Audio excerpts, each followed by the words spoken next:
한 주간도 평안하셨지요? 네, 우리 사회표 인사합니다. 사랑합니다. 축복합니다. 전도합시다. 시작. 사랑합니다. 축복합니다. 축복합니다. 5월은 가정의 달입니다.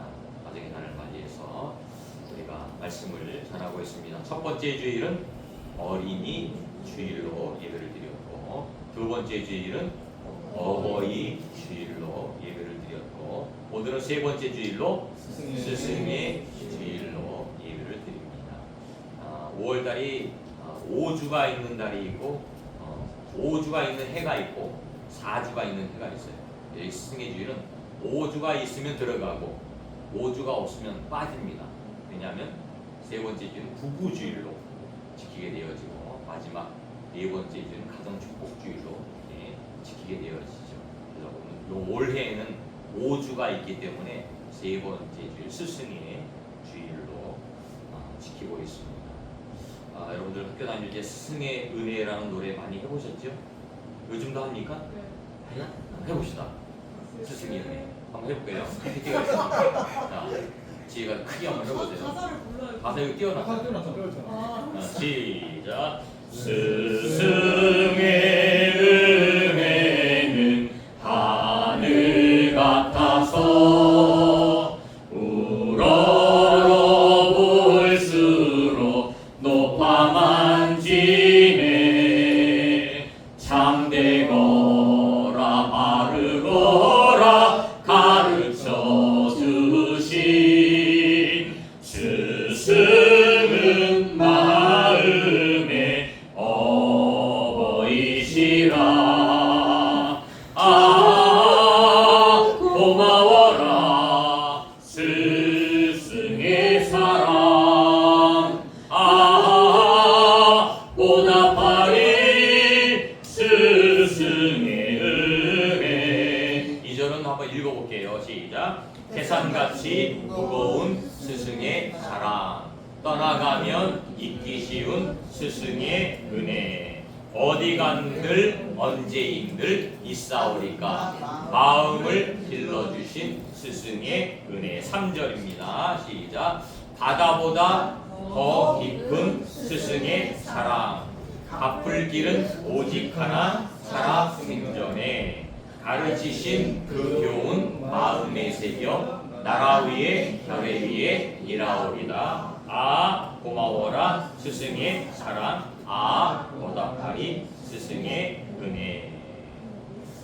스승의 은혜라는 노래입니다. 우리 인생에 중요한 세 가지 만남이 있다고 그래요. 첫 번째 만남은 부모와의 만남입니다. 그죠? 여러분들 응애하고 태어나면 누구 만나요? 부모님 만나죠? 엄마를 만나고 아빠를 만나고. 부모와의 만남은 너무너무 중요하고 그 인생을 결정하게 되어지는 중요한 길잡이가 되죠. 좋은 부모를 만나야 좋은 사람이 될 수 있고, 또 선한 부모를 만나야 선한 성품의 사람이 될 수 있는 것처럼 굉장히 중요한 만남입니다. 두 번째 만남은 배우자와의 만남입니다. 배우자와의 만남. 요즘 평균적인 결혼 연령이 늦어졌지만 우리 때에는 보통 30세 이전에 결혼했어요. 저도 28살에 결혼했어요. 30세 이전에 결혼하면 한 80살까지 산다고 치면 부모하고 산 시간은 30년, 배우자하고 산 시간은 50년. 물론 그 중에 배우자가 먼저 떠나는 경우도 있겠지만 평균적으로 생각하면 부모와 사는 것보다도 배우자와의 삶의 시간이 더 많지요. 그래서 배우자와의 시간을 보내게 되어지는데 어떤 배우자를 만나느냐에 따라서 우리 아까 사천의 봄바람 3절에 뭐예요? 그것이 천국이 될 수도 있고, 그죠? 지옥이 될 수 있다는 거예요. 아까도 잠깐 예배 전에 이야기했지만 요즘은 젊은 사람들 이혼하는 것보다도요 나이 먹은 사람들이 이혼율이 높아진대요. 60대 이후에 이혼율이 굉장히 높아진다고 합니다. 그전에는 황혼이혼이라는 게 그런 말 자체가 없었어요. 근데 어느 순간부터 황혼이혼이라는 이야기가 돌기 시작하고, 옛날에 60대 넘어서 이혼한 사람이 없었습니다. 요즘에는 60대 넘어서 그냥 우리 각자 알아서 살자. 너는 너대로 나는 나대로 자식들 키워놓고 알아서 살자. 이런 이혼들이 점점 좀 늘어나고 있죠. 이게 뭐예요? 가정이 파괴되어지는 거예요. 행복할까요? 심각한 문제 있는 겁니다. 부부가 함께 살고 함께 동거동락하는 것이 성경적인 원리고 그게 축복의 삶이에요. 배우자와의 만남 굉장히 중요하죠. 그리고 세 번째의 만남은 스승과의 만남입니다. 스승과의 만남. 어떤 스승을 만나느냐 따라서 그 사람의 인생이 엄청나게 결정이 되어지고 영향을 받게 되어집니다. 참 좋고 훌륭한 스승을 만나게 되면 나도 저 선생님처럼 저렇게 살아야 되겠다 도전이 되어지죠. 저도 초등학교 6년, 중학교 3년, 고등학교 3년, 대학교, 대학원 이렇게 다녔어요. 그럼 벌써 한 20년 가까이 되죠. 그 중에서 제 삶에서 정말 저분은 내가 좀 본받고 싶다라고 하는 분이 있고 어떤 분들은 그렇지 않은 분도 있어요. 그죠? 근데 그분들을 생각하면서 참 감사하다, 고맙다. 그 대표적인 분이 바로 저는 고등학교 2학년 때 선생님, 김정호 선생님. 뭐 살아계신지 안 살아계신지 모르지만 그 선생님이 참 저에게는 선한 영향력을 끼쳤던 선생님이에요. 지금도 감사합니다. 늘 감사한 마음을 갖고 있어요. 왜? 그분이 저를 특별히 많이 사랑해 주셨어요. 제가 뭐 잘난 것도 없고 뭐 특별한 재주도 없는데 그 선생님이 저를 굉장히 관심을 가지고 사랑을 해주셨던 그 사랑을 느끼면서 참 고맙다. 지금도 잊어버리지 않잖아요. 성함을. 김정호 선생님. 기억하게 돼요. 제가 그 전에 참 초등학교인지 중학교인지 모르겠는데 그때 읽었던 책이에요. 헬렌 켈러라는 책을 읽었어요. 여러분들 한번 읽어봤으리라고 생각이 되어집니다. 헬렌 켈러. 1880년에 태어난 미국에서 태어난 그런 여자분이죠. 그분은 태어나자마자 19개월 때 17개월인가 19개월이라고 생각이 돼요. 19개월 때에 열병을 앓게 되어지고 그것으로 인해서 시각이 마비가 되어지고 청각이 마비되어지고 보지 못하고 듣지 못하니까 자연스럽게 말을 못해요. 말을 배우는 시기에 듣지를 못하니까 말을 이제 못하는 거예요. 그래서 듣지 못하고 보지 못하고 말하지 못하고 이런 장애인으로 살아가게 되어집니다. 그때에 7살 되던 해에 그 선생님 누구예요? 설리반, 그죠? 설리반이라는 가정교사가 그 집에 들어가서 이 헬렌 켈러를 잘 도우게 되어집니다. 그래서 이 헬렌 켈러는 아주 미국에서 위대한 영향력을 끼쳤던 그런 사람이 되죠. 문학가로서 또 사회사학가로서 자기가 보지 못하고 듣지 못하고 말하지 못하니까 그런 장애우들을 돌보는 그런 일들을 했던, 그래서 미국의 위대한 그런 업적을 날렸던 사람입니다. 그 헬렌 켈러 뒤에는 누가 있었어요? 위대한 스승이었던 설리반이 있었기 때문에 그렇게 좋은 사람으로, 훌륭한 사람으로 성장될 수 있었다는 것이죠. 저와 여러분도 마찬가지입니다. 여러분 나이가 어리다고 내가 스승이 될 수 없어요? 아니에요. 나이가 어린 사람도 나이가 많은 사람도 우리 모두가 다 스승이 될 수 있고 또 누군가의 가르침을 받을 수도 있어요. 우리는 가르치기도 하고 배우기도 합니다. 평생 그래요. 부부간의 관계도 마찬가지예요. 부부간의 관계도 내가 어떨 때는 또 가르침을 받기도 하고 어떨 때는 가르쳐 주기도 하고 자녀와 부모의 관계도 마찬가지예요. 어느 순간부터요 제가 우리 아이들에게 물어보기 시작하더라고요. 그전에는 무엇을 가르쳤어요. 근데 어느 순간부터는 이제 물어보는 그런 상황으로 될 때가 있어요. 이거 어떻게 하는 거냐. 특히 전자기기 모르겠어요. 그럼 이거 어떻게 하는 거지? 제가 엑셀도 잘 못해요. 이거 어떻게 하는 거지? 물어보는 거예요. 부모와 자녀 관계도 마찬가지, 친구 관계도 마찬가지예요. 내가 모르는 거 있으면 물어보고 아는 거 있으면 가르쳐주고 평생 우리는 그런 삶 속에서 살아가게 되어집니다. 오늘 말씀은 이제 영적 스승이 되자라는 제목을 붙여봤는데 이 바울이 디모데에게 지금 편지를 보내는 내용이잖아요. 근데 1절에 보면 이렇게 나오죠. 아들 디모데야. 18절에 아들 디모데야 이렇게 시작하고 있습니다. 첫 번째 우리가 사랑을 가르쳐야 됩니다. 사랑을 가르쳐야 됩니다. 바울과 디모데는 어떤 관계예요? 스승과 제자의 관계예요. 바울이 전도 여행하다가 2차 전도 여행을 하다가 디모데라는 사람을 만났어요. 전혀 모르는 사람이었어요. 근데 전도하는 과정 속에서 이 사람을 만난 거예요. 그러면서 이 사람을 만나게 됨을 통해서 바울은 이 디모데를 말씀으로 교육하고 신앙으로 교육합니다. 그러면서 한 교회의 지도자로 세워요. 근데 이 바울은 디모데를 향해서 뭐라고 표현하고 있어요? 아들 디모데야. 그 디모데전서 1장 2절에도 이런 내용이 있죠. 1장 2절에도 한번 같이 읽어볼까요? 시작. 믿음 안에서 참 아들 된 디모데에게 편지하노니 하나님 아버지와 그리스도 예수 우리 주로부터 은혜와 긍휼과 평강이 되게 있을지어다. 믿음 안에서 참 아들이 되었다. 믿음 안에서. 믿음 안에서. 디모데에게 편지합니다. 저도 마찬가지입니다. 저도 우리가 처음 교회 개척할 때 우리 주일학교 아이들이 굉장히 많았어요. 근데 그 아이들을 보면서 항상 그런 마음을 가졌어요. 부모의 마음을 가졌어요. 토요일마다 오면 아이들 떡볶이 해주고, 우리 성우가 아이들 가르쳤다고 했잖아요. 과외를 가르쳤어요. 돈 받지 않고 가르쳤어요. 가르치기만 해요? 아니, 간식도 주고 다 줘요. 걔들이 돈 냈어요? 안 냈어요. 그런데도 그런 일들을 했어요. 왜요? 그 아이들이 우리 자녀들이라고 생각합니다. 영적인 자녀라고 생각하니까 섬긴 거예요. 섬긴 거예요. 지금 그 아이들이 교회를 다니는 아이들도 안 다니는 아이들도 있지만 언젠가는 그 아이들이 그런 걸 생각하고 신앙을 잘 회복했으면 좋겠어요. 섬긴 거예요. 믿음 안에서. 그러니까 바울은 디모데를 볼 때 제자의 관계를 넘어서 부모와 자녀의 관계로 그에게 사랑을 표현합니다. 우리가 올바른 스승이 되기 위해서는요, 부모의 마음이 필요합니다. 아비의 마음이 필요합니다. 오늘날 많은 사람들이 사랑에 굶주려 있어요. 사랑에 굶주려 있어요.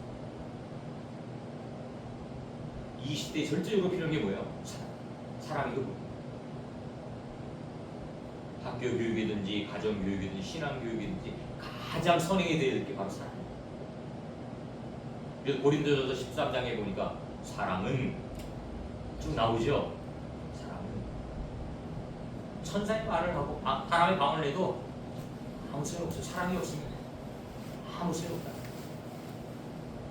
사랑이 배제되지 않으면, 사랑이 첨가되지 않으면 그 모든 것들이 아무 유익이 없다. 우리는 깨까리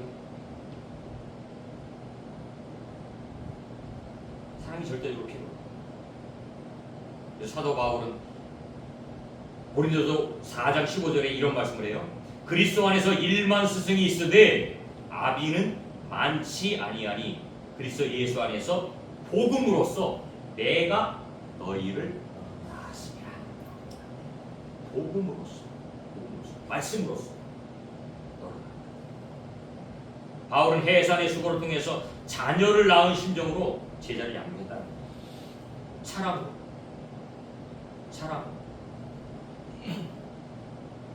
사랑이 빠지면요, 그 가정은 흔들릴 수가 없어요. 사랑이 없으면요, 그 단체는, 그 모든 세워진 기반들은 흔들릴 수가 없어요. 그러니까 형제 간에, 자매 간에, 부모와 자녀 간에 이 사랑이 절대적으로 필요하다. 모든 것을 용납하고 모든 것을 포용할 수 있는 게 뭐예요? 사랑이에요. 바울은 그 마음을 가졌다.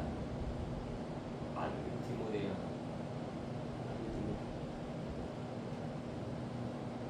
너가 영적으로 승이 되기 위해서 사랑이 절대로 필요합니다. 여러분들 자녀들 사랑하잖아요. 사랑하죠? 그러니까 자녀들이 삐뚤어지고 자녀들이 잘못해도 끝까지 우리는 용납하잖아요. 용서하잖아요. 그들이 돌아올 때까지.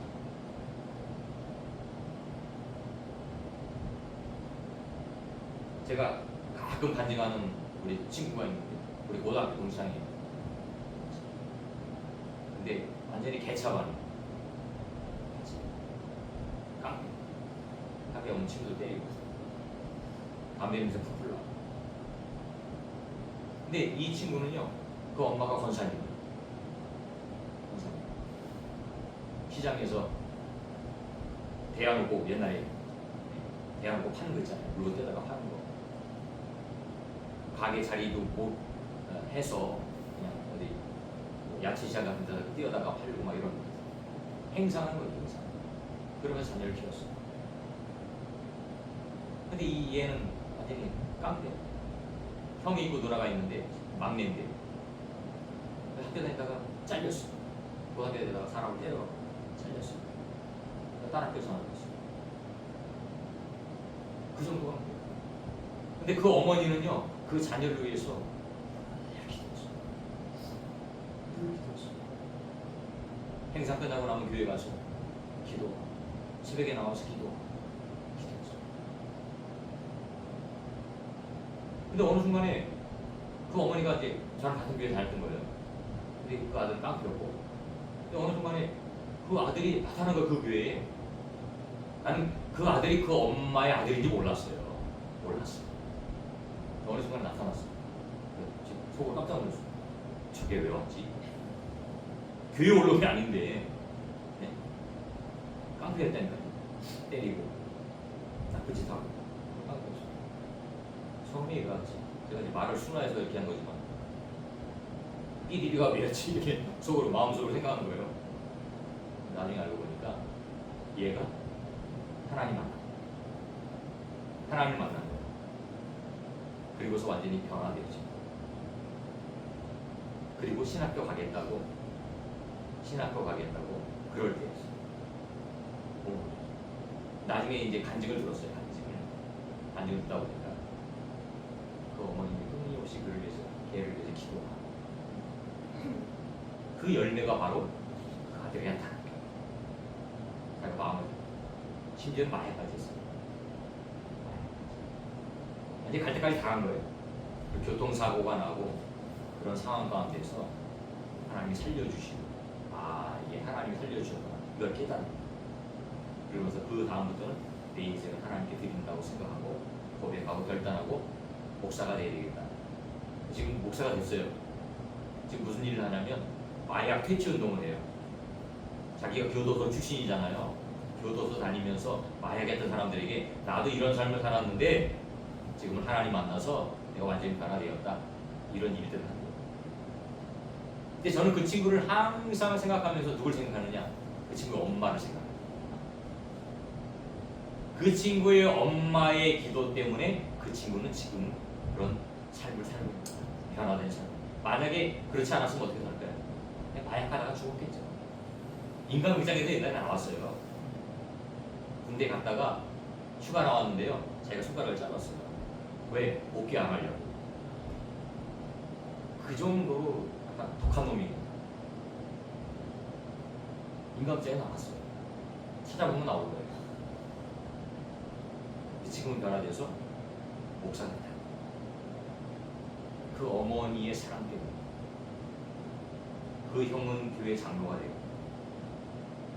그 누나는 교회에 사무 보는 집사님이 되고, 그 아들과 그 형하고 누나도 신앙이 좋지 않았어요.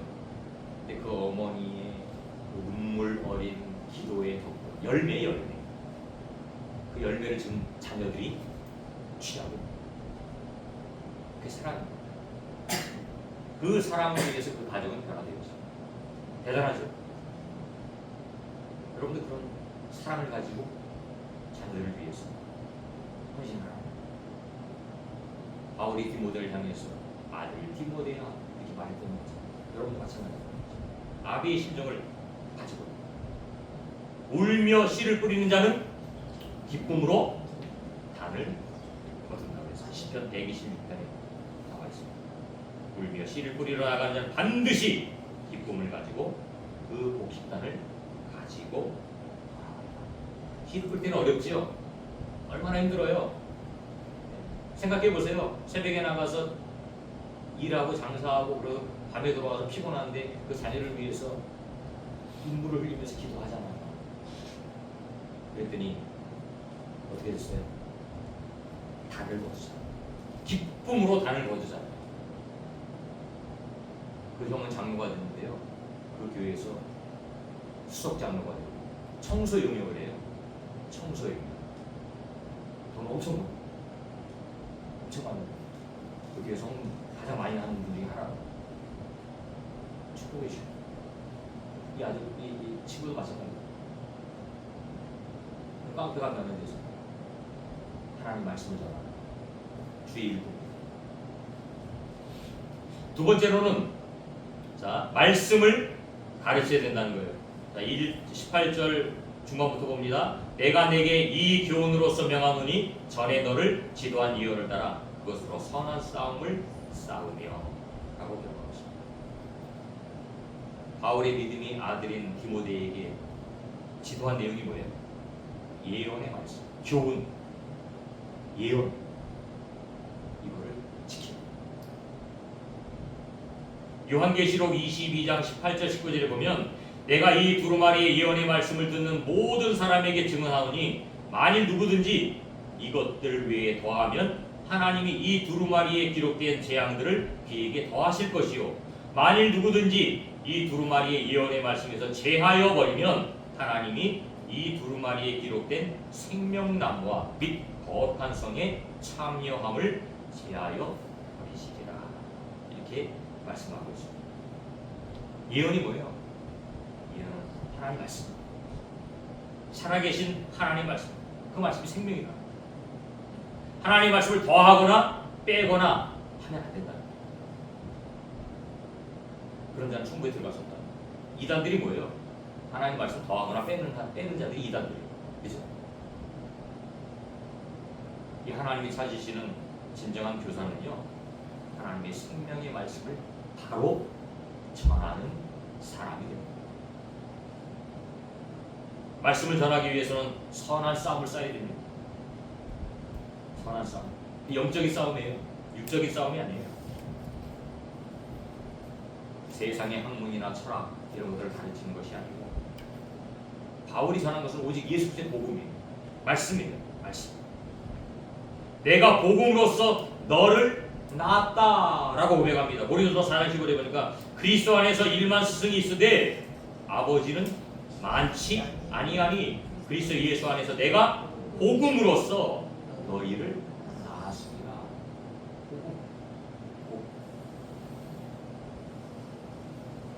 사람을 근본적으로 변화시킬 수 있는 게 뭐예요? 복음이에요. 제 친구를 변화시킬 수 있는 게 뭐예요? 복음이에요. 복음.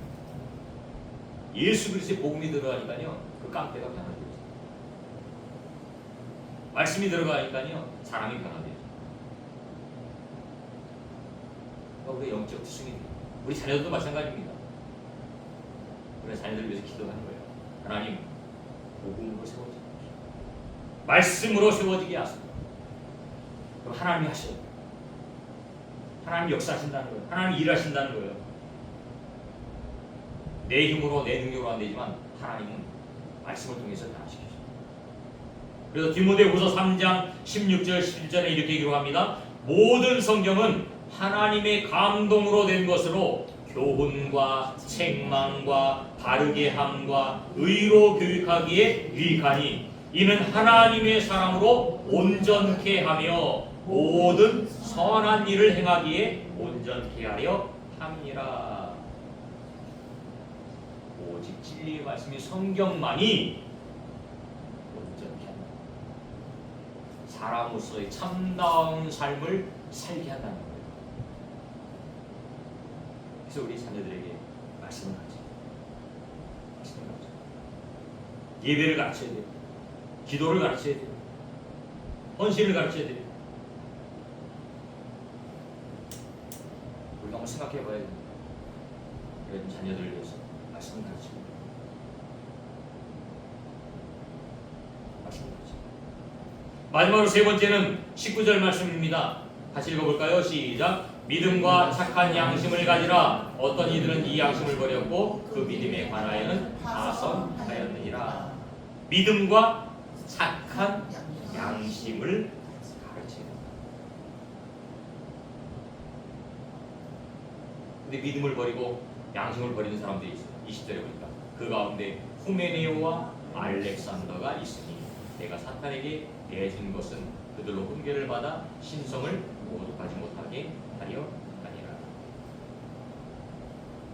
그런 사람들을 보면서 교훈을 받으라는 거죠. 하나님을 떠난 자들을 보면서 교훈을 받으라는 거죠. 양심을 버리면 파산하면 안 된답니다. 끝까지 뭘 지켜요? 믿음을 지켜야 돼요. 믿음 지키는 게 쉬울까요? 쉽지 않아요. 왜? 세상에 이렇게 우리를 놔두지 않는다. 세상의 환경이 우리를 이렇게 놔두지 않아요.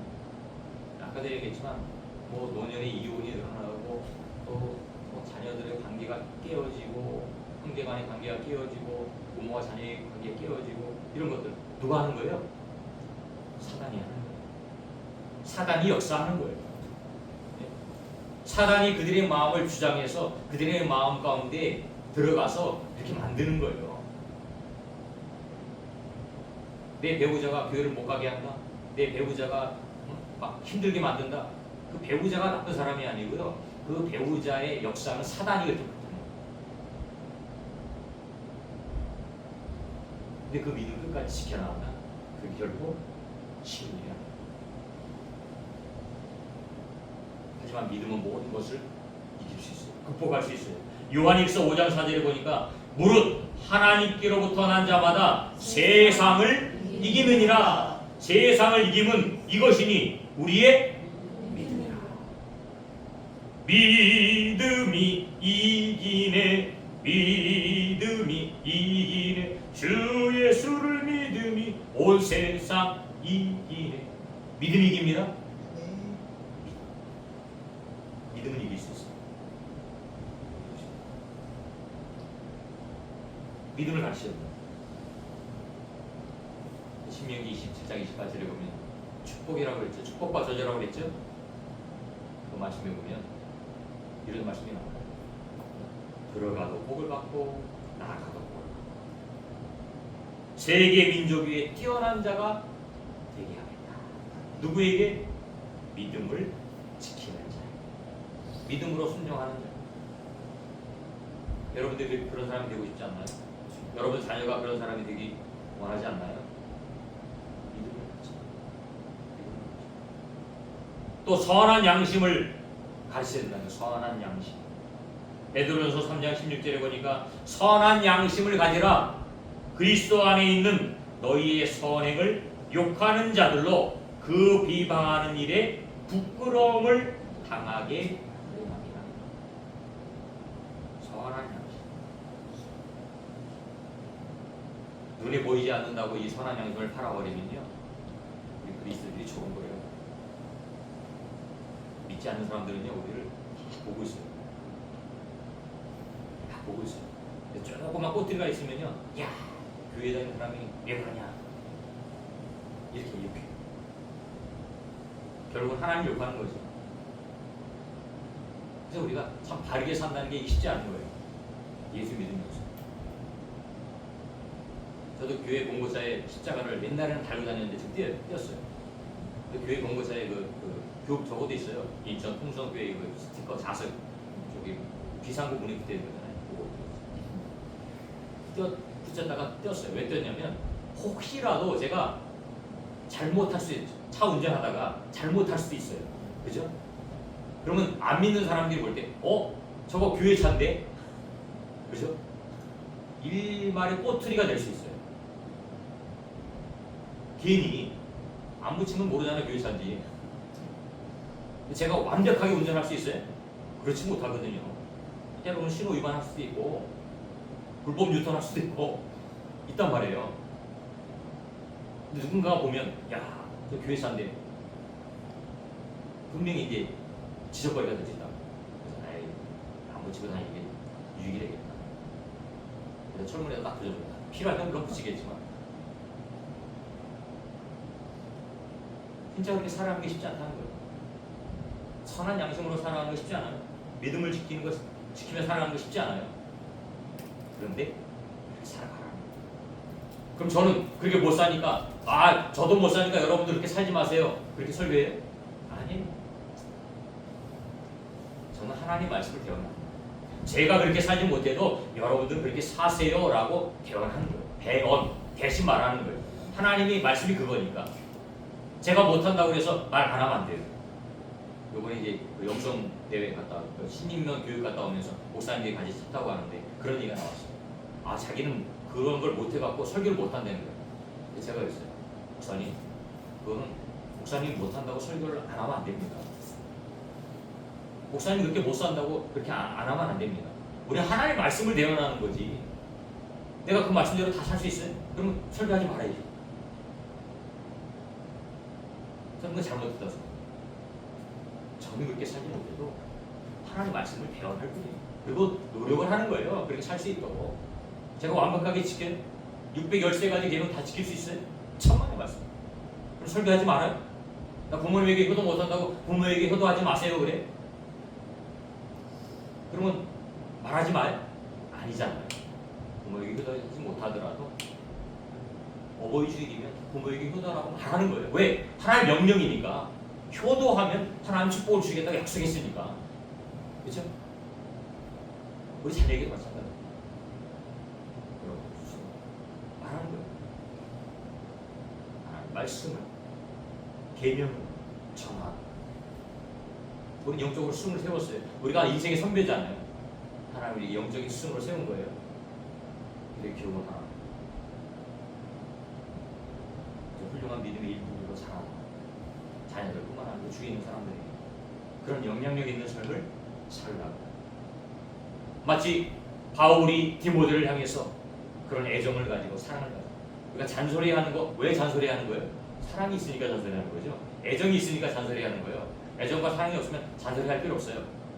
그냥 아무 관심 없어요. 냅두는. 자녀도 마찬가지죠. 사랑과 관심이 없으면 냅둬요. 사랑과 관심이 있으니까 자꾸 잔소리하는 거야. 일찍 일어나라, 공부해라, 뭐 해라. 자꾸 잔소리하는 거야. 근데 그 자녀들은 그게 때로는 불편하고 힘들게 느껴질 수 있어요. 근데 그거를 극복해야 돼.